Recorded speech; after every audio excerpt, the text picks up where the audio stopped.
Welcome to the podcast. I'm Anita Joyce. Kelly and I are here, and this is Decorating Tips and Tricks. Today is episode 277, Brown Furniture, Bummed or Blessed? The show notes for today's episode can be found at decoratingtips&tricks/277.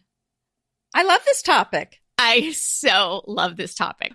Before we start today, we do want to say that we are very sad that Yvonne is no longer able to join us on the podcast, but we are here and Nita, Jean, and I are ready to rock this thing. And we've got so many new topics coming up, and we're going to be sliding into the holidays and lots of new fun things that we're going to be doing and involving you more in the podcast. Who's got it? Who's got brown furniture? I think I have a lot. I didn't know I had a lot. Okay, so let me tell you guys how this happened. Okay, so, Romantic Homes came to my house and they took pictures and I was featured in the magazine. I was so excited and everything. And it's really all so great. And they loved it. And we had a great day and amazing. And then they just featured the house again on their online version and all that. And I only mention all of this because out of that came this request. So it was a request for me to give my thoughts on brown furniture. Mm-hmm. And I was posed several questions about brown furniture, about an upcoming article that they're doing. And as odd as, at first I was like, wow, Romantic Homes wants to know what I think. And then I was like, they want to know what I think about brown furniture. It was so oddly it's so odd how brown furniture seems like it could possibly be a bad thing. It was kind of like them asking. It doesn't sound like a nice way to describe the furniture. No, and it was a little, like there's a little negative connotation. It's like a little there. negative, like, you have a pretty house and it's beautiful and we liked it enough to come take photos of it, But we noticed it was a bit on the brown side. Brown furniture. So it was kind of like being asked to be like, oh, would you like to, give us your opinion about being fat or something like that? Oh my gosh. It was slightly something weird to it. I was like, Ouch. So they kind of called you fat. Kind of a little. I actually have a lot of brown furniture in my house too. I don't know. At first I was like, that's so exciting. But then I was okay, is it bad to have a lot of brown furniture? And this is what's going through my head. Is it bad? Do I have a lot of brown furniture? Let me think how much brown furniture I have. And then I started to count up the pieces and I was like, I kind of do have a lot of brown furniture. Mm-hmm, mm-hmm. But you know what? I spent last Sunday afternoon thinking all about this brown furniture and these questions. And I was answering them to the best of my ability. And through that process, I realized I feel blessed that I have my brown furniture. Well, can we start by saying I don't like the term brown furniture. Okay. It feels so politically incorrect. Yeah. It just feels like you're just doing this broad brush against any unpainted piece of furniture. But so, I don't really like the term because it sounds a little negative. And I don't think brown, and the other thing is it feels like you're taking all this furniture and putting it in one category. There's a lot of ugly brown furniture and there are a lot of amazingly incredible, beautiful pieces of furniture that are stained. Well, okay, but let me back up a little bit because a few years ago when the chalk paint came out, everyone was into painting the furniture. We all had an ugly piece of furniture somewhere that just needed something. We painted it. Maybe it had great lines, but the stain was a little on the orange side or something. I can't tell you how many pieces of furniture were improved so much with a splash of paint. And I noticed some rooms I've seen online turned out that some people felt like if a little bit of paint is a good thing, then a lot of paint is a good thing. Is a better thing. And right. And then the whole room ended up being painted and then it lost its feeling. Then it started feeling like it had been snowed on or something. And so I really feel like you really do want some unpainted, maybe that's the way to phrase it. Unpainted, yeah, right? Some unpainted furniture in every room because it's interesting that it was seen as a negative thing with the brown furniture because I've been seeing lately a backlash online from bloggers with the painted furniture. Well, this is why I think they're doing this article. And I don't think that it was meant to have No, I don't a think negative connotation in the way that the questions were phrased, but at all. But I think it was just the way I took it, like, I think it was the term. It kind of sets your teeth on edge a little, I think. Well, I just, it made me go, wow, like, really? Oh, is that not good? I don't know. But anyway, the more I thought about it, I bet a ton of you who are listening have brown furniture. I mean, it's almost hard to have furniture and not have some brown furniture. Well, and let me say, I did paint a lot. When the chalk paint came out, I had some ugly furniture. I painted a lot of my furniture. But what I painted were my things that didn't really look good. And then as I added some nicer pieces to my collection, most of those things I painted, I got rid of because I gave them away or sold them or something. So it's interesting. I was looking around my house recently, noticing I don't really have a lot of that furniture left that I painted. So I feel like I've got a nice mix of both. And really I don't want to skip to that because it's not the end of the episode yet, but I think the don't answer tell us is the ending yet. Oh, well, I'm going to say it anyway. I think the answer is you want a little bit of both. Last word, Nita Jean. Yes. Okay. That's it. You do want a little bit of both. But let's talk about, why is brown furniture important and why is it key to having some nice pieces of brown or stained or dark furniture, however you want to call it. And sometimes maybe people would refer to it as antique furniture, but there's certainly antique painted furniture too. But there's new that's stained too. Yeah. But I'm saying that, you're trying to give it a new term. There's nothing seems to 100% fit. I know. So what I'm thinking is that, if it's well chosen, let's just keep the word brown, well chosen brown wood furniture. I think it lends a real old world elegance to a room. And that you can't get a lot of times with something that's painted, because something that's painted may look like, especially if it's newly painted, it may have that look like, I just painted this and then I just dressed it a little bit. Or it may just slide a little too far into the cottagey look. You're not going to get that sort of old world antique feel from a painted piece. It would be the rare painted piece that would give you that. There's so many beautiful pieces of furniture in woods that you cannot find today. So speaking of antique furniture, if you have something that is walnut or pecan wood, something that is perhaps the antique pine, I think it's almost sinful to paint that. Those woods are so beautiful and they really are not available anymore. So if you paint them, then you're painting over this beautiful patina. And I say that about pine. There is new pine furniture, but I don't know if you've seen online. I've seen a lot of pictures of new pine and old pine, and the grain is very different and it's much softer now than the old pine. So I have some beautiful old pine pieces that are carved and beautiful. You cannot do that with the new pine, and it looks like a completely different type of wood. So some of these pieces, I think not only is it nice to have some stained pieces in the room, some of these older antique pieces, some of these types of wood are simply stunning, and I think would add so much to a room. Yeah, for sure. The pine, there's nothing like the older pine. I believe is what my Girl Scout dining room table is older pine. I don't know how I got so lucky with that one. Kevin's still upset that I sold our old our English scrub pine table. Well, but I didn't know that. I'm kind of upset now too. Yeah, well, we could only fit 4 people around. It was so old that it sagged in the center. That's how old it was. But it would only, when my mom would come to visit, we couldn't even fit a 5th person around the table, so I had to do something else. Yeah, that's a big hint when you invite your mom and then you only have no 4 chairs. Yeah, I know. Okay, that's not nice. You don't want to do that. Here's the card table, honey. Exactly. Kids table, grandma table. Yeah. Okay. So the other thing about brown furniture is, you can buy new brown furniture, right? But I really think, a lot of obviously what Nita and I are drawn to is older furniture.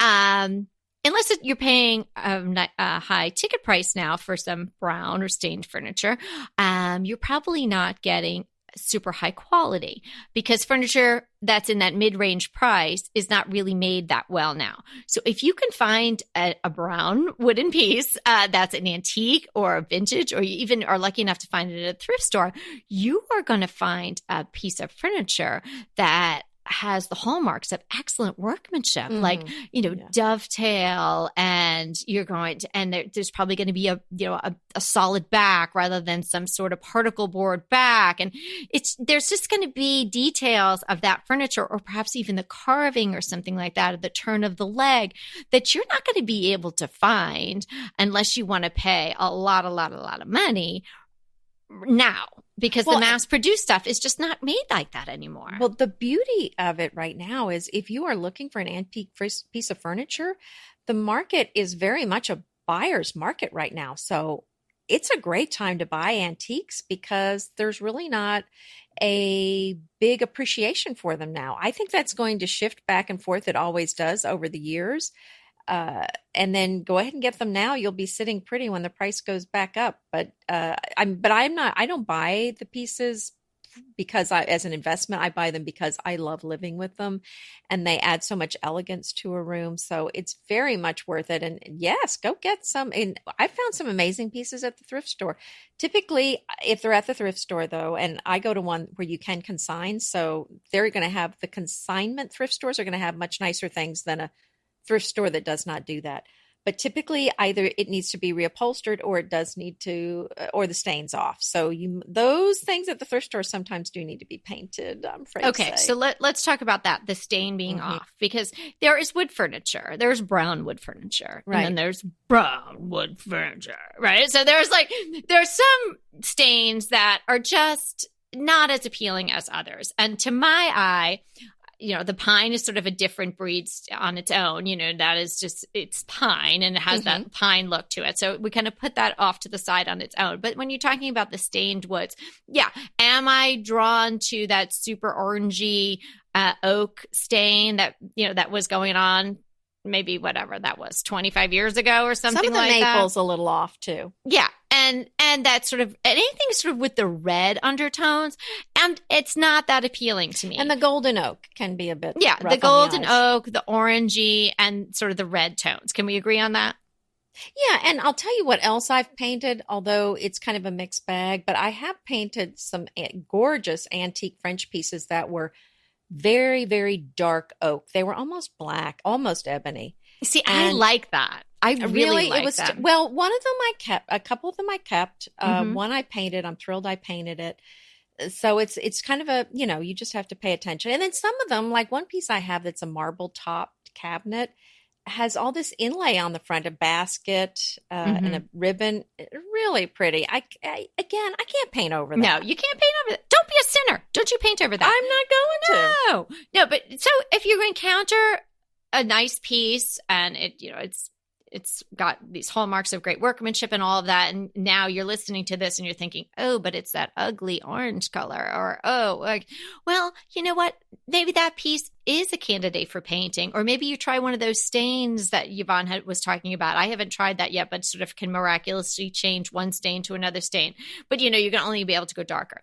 But if you're encountering sort of that neutrally brown, or to my mind, the darker scale of brown furniture, I would leave it unless your entire room is filled with that color brown furniture, which is just generally a bad idea to have your room filled with one type of thing anyway. Then I would just leave that one piece or two pieces. Like in my dining room, which is, where I have, I guess, the most most brown furniture in all the rooms, right? So there's the table, then those chairs that I found in the barn that have the caning, but they're also upholstered in grain sack, so it's not like they're all brown. But then I have that break front. Okay, so that's the 6 chairs, the table, and that big break front. Well, the table is pine, old pine, so it's very light, and then the break front piece is really dark. And so I think they work beautifully together. And yes, there was that giant china cabinet that I was so happy that was left here, but that was sort of red. It was that cherry-ish red. And so I gleefully painted that. Right, right. And I think that it all working together. Now, had I painted everything in that room, it would not look good. And with all the white that I use in my house on the walls and the trim and the exterior and all that, I need something to ground it. And I find that my brown furniture, now that I've given it all this thought, which I never really thought about it in this way, I think it really grounds the rooms. Mm-hmm. Oh, I definitely. That's what I'm saying. I feel like if all the furniture is painted, the room doesn't, that's what I'm saying. You need these dark colors in a room to ground it. So if it's all white, it feels like it's just going to float away. Exactly. It's just floating, right? Mm-hmm, mm-hmm. So I think the dark is needed. And when I first started decorating, when I was first married, at some point when I really started looking around my house, mismatch this and that, I decided, oh, all the wood tones, all the wood stains have to be exactly the same. And that was my approach. And now I am kind of the opposite. I make a point to make sure they're not exactly the same, that everything doesn't look too matchy. And so I think it's nice to have different types of wood in a room. And the one that's the hardest to work with, of course, is mahogany. It is hard to make that look good with other wood tones. But barring the mahogany, most all of the other wood tones usually work pretty well together unless it's a red stain. Okay, let's take a break here for a minute and talk to you about our sponsor. It's ZipRecruiter. ZipRecruiter, it takes the hard work out of finding a job. What a terrific service. Can you imagine having your own personal recruiter to help you find a new or better job? Well, that's what ZipRecruiter can be for you. Just download the ZipRecruiter job search app, let it know what kind of jobs you're interested in, and the technology starts doing the work right away. Employers will find your profile and they're looking for someone just like you. And if an employer likes your profile, ZipRecruiter lets you know. And if you're interested in the job, you can apply right away. No wonder ZipRecruiter is the #1 rated job search app. So for DTT listeners, you get to download the ZipRecruiter job search app for free today and let the power of the technology start to work for you. Don't wait. The sooner you download the free ZipRecruiter job search app, the sooner it can help you find a better job. Don't you just love a great recommendation from a friend? Well, we're delighted to be recommending these companies and their wonderful products to you today. And let them know your friends at DTT sent you. Go ahead, clean out your closet, then head straight to Quince. I love every item Quince offers, from wardrobe to decor, and I can really recommend their Ultra Stretch Super Wide Leg Pant at $49.90. The price is unbeatable, and the look is so flattering. It keeps you in on top and flares out of the bottom. Everything feels right with Quince. The price, the quality, and the sustainability. Quince offers a range of luxury wardrobe and home goods at prices within reach. And like Quince's clothing, their home goods are priced 50 to 80% less than similar brands. Quince only works with factories that use safe, ethical, and responsible manufacturing practices, along with premium fabrics and finishes. Once you've cleaned out your closet and refreshed with Quince, you can also add something to your home decor. So give your wardrobe and your home the refresh it needs with Quince. Go to quince.com/DTT to get free shipping and 365-day returns on your next order. That's Quince, QUINCE.com/DTT for free shipping and 365-day returns. Quince.com/DTT. And let me know how you love those pants. Pesto pork chops over Parmesan polenta. Not that easy to say, but oh so easy to make with Green Chef. Green Chef is the #1 meal kit company for eating well, and we have such a great deal for you. You're going to save $250. Listen on for the details on that. Green Chef makes eating well easy for any lifestyle, whether you're keto, paleo, vegan, vegetarian, gluten-free, or just looking to eat more balanced meals. You know, we're getting into the busy holiday season, so it's a perfect time to have Green Chef help you out.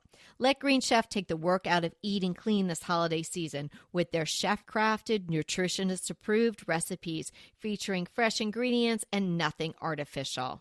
And you know what? You don't have to lose track of your healthy eating habits during the holidays. Every Green Chef customer gets a free That's right, a free session with their registered dietitians who will walk you through how to make clean eating work for you. So sign up for your free session and start on the road towards better health today.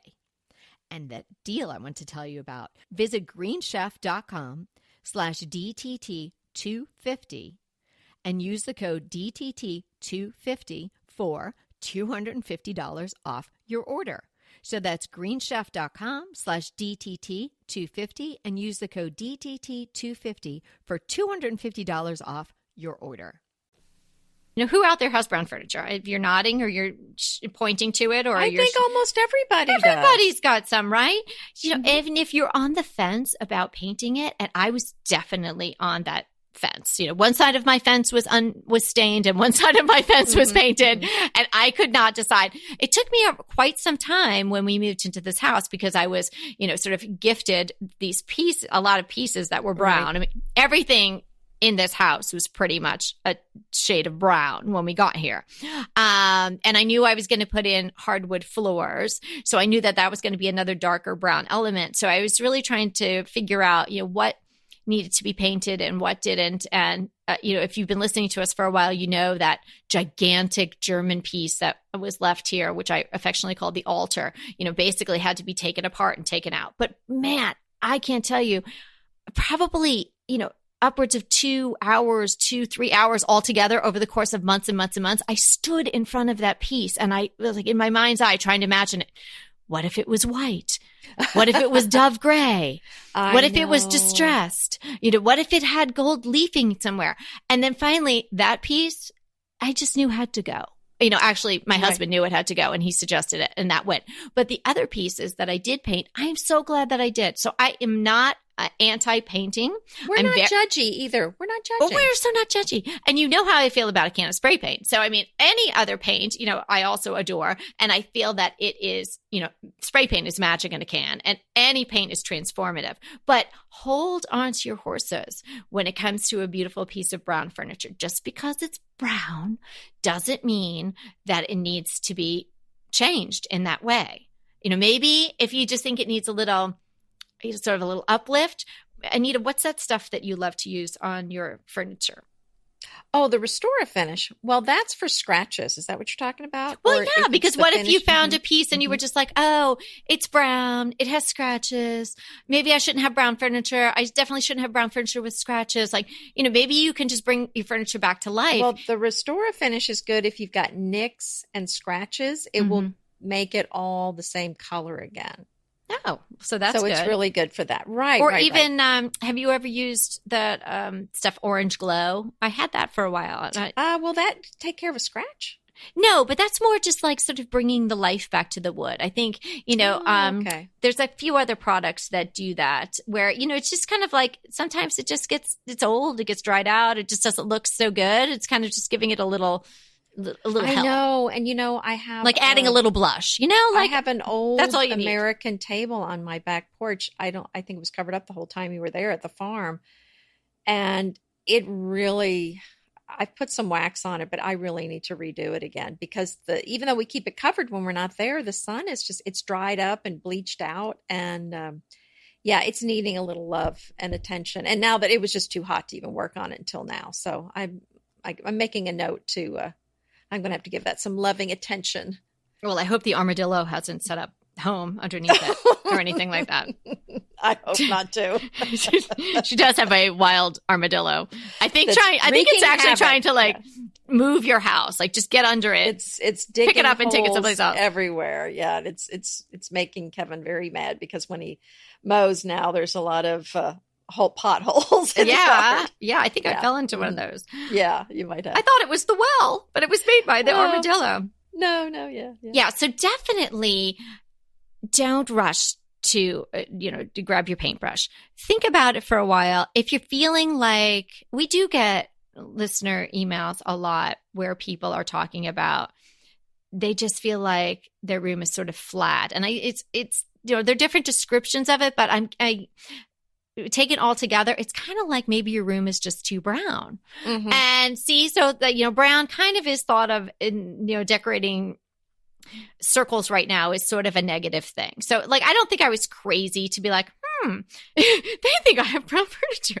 But I really do, having now come full circle with my brown furniture.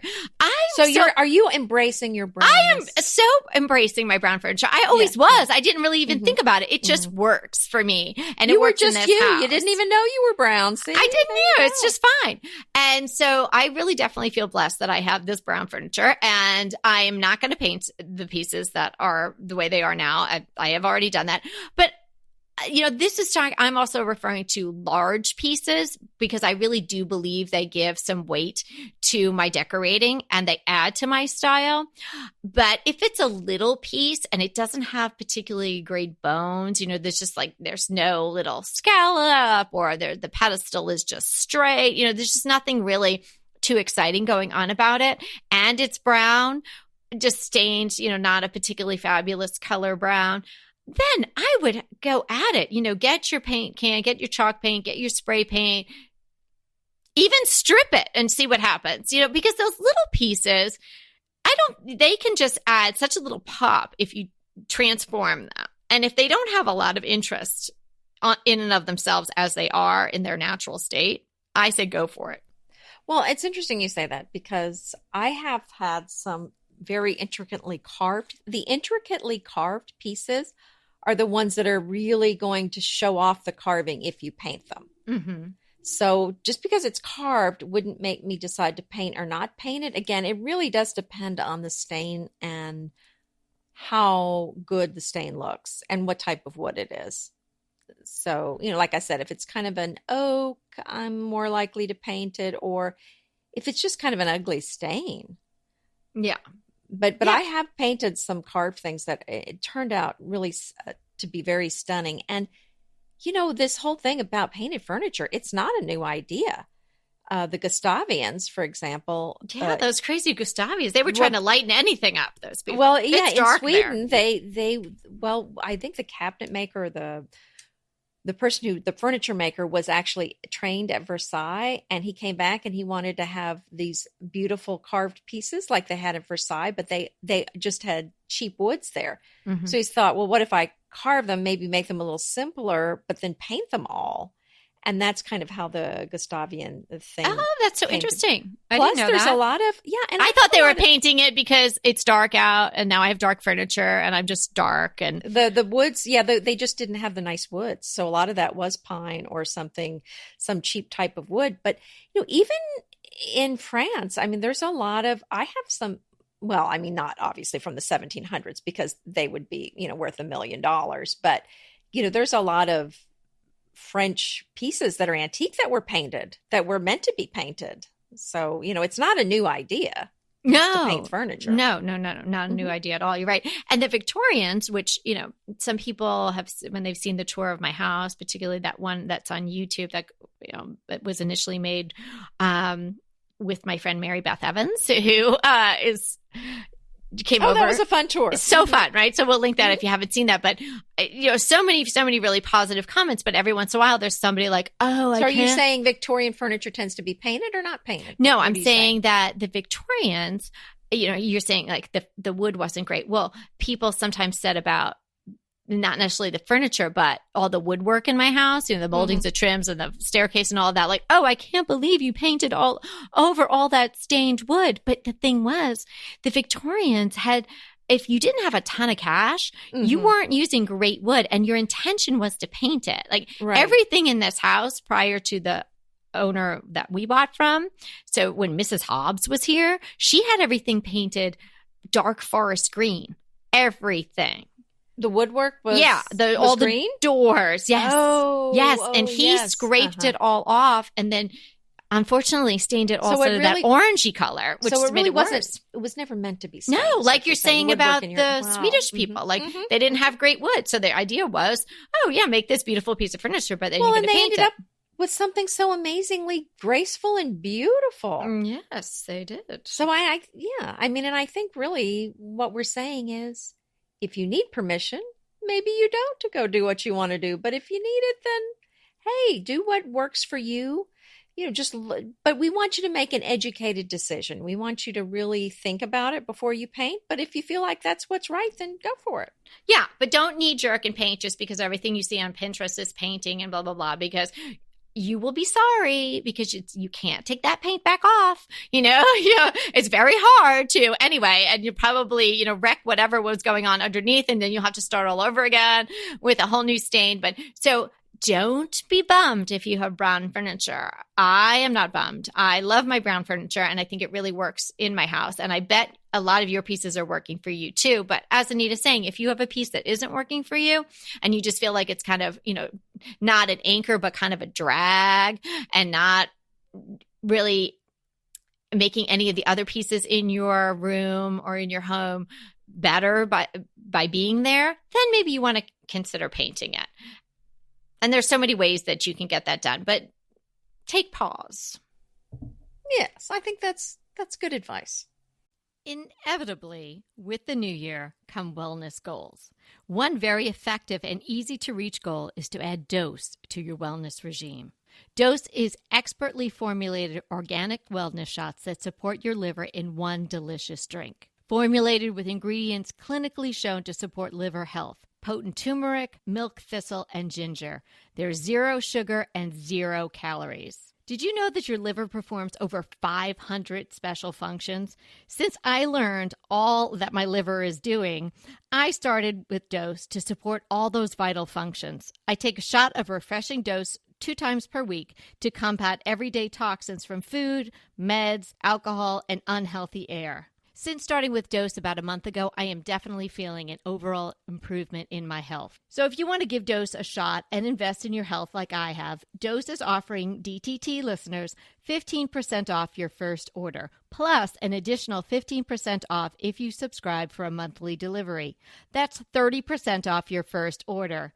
So go to dosedaily.co/DTT and use the code DTT. That's dosedaily.co.co/DTT and use the code DTT. BritBox just keeps getting better. The new Archie is amazing.